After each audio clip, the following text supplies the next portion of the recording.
নমস্কার বন্ধুরা, আশা করছি সবাই ভালো আছো। আমিও খুব ভালো আছি। তো দেখো, আজ একটা আবার রেসিপি নিয়ে চলে এসেছি। আর আজ করব চিকেন কষা। তো তোমরা সবাই সম্পূর্ণ ভিডিওটা দেখতে থাকো। প্রথমেই আমি চিকেনটাকে ভালো করে পরিষ্কার করে ধুয়ে নেব। এবার ধুয়ে রাখা চিকেনের মধ্যে দিয়ে দেব একটু হলুদ, লবণ, সরষের তেল আর লঙ্কার গুঁড়ো দিয়ে ভালো করে মাখিয়ে 15 মিনিটের জন্য ঢাকা দিয়ে রেখে দেব।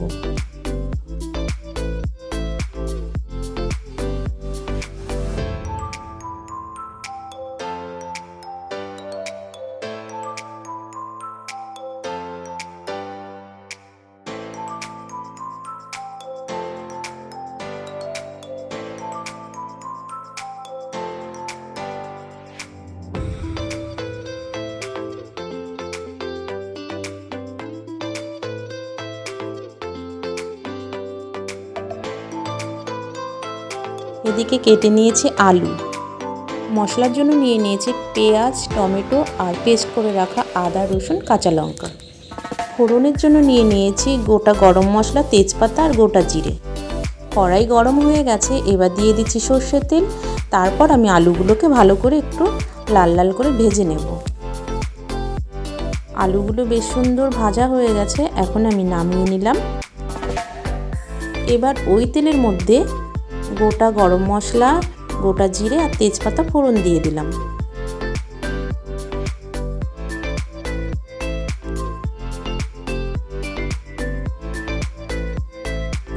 এবার দিয়ে দেব কেটে রাখা টমেটো আর পেঁয়াজ।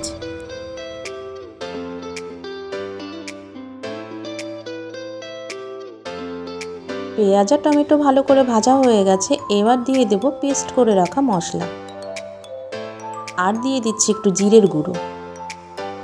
এবার মশলাটা কষানো হয়ে গেছে, দিয়ে দেব ম্যারিনেট করে রাখা চিকেনটা। এবার চিকেনটাকে সুন্দর করে কষিয়ে নিয়ে ঢাকা দিয়ে দেব।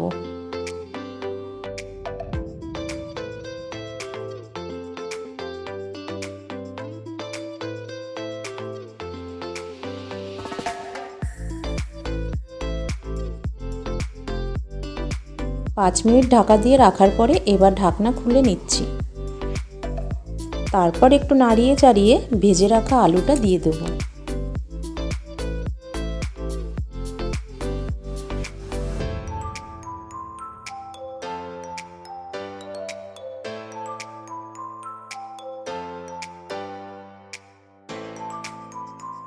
আলুগুলোকে দিয়ে আরও কিছুক্ষণ কষিয়ে নেব।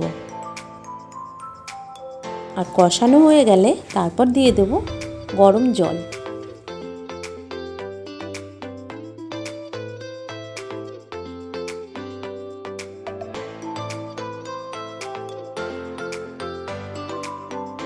দেখো বন্ধুরা, চিকেন কষাটা তো প্রায় রেডি। এবার আমি একটু গরম মশলা দিয়ে নামিয়ে নেব।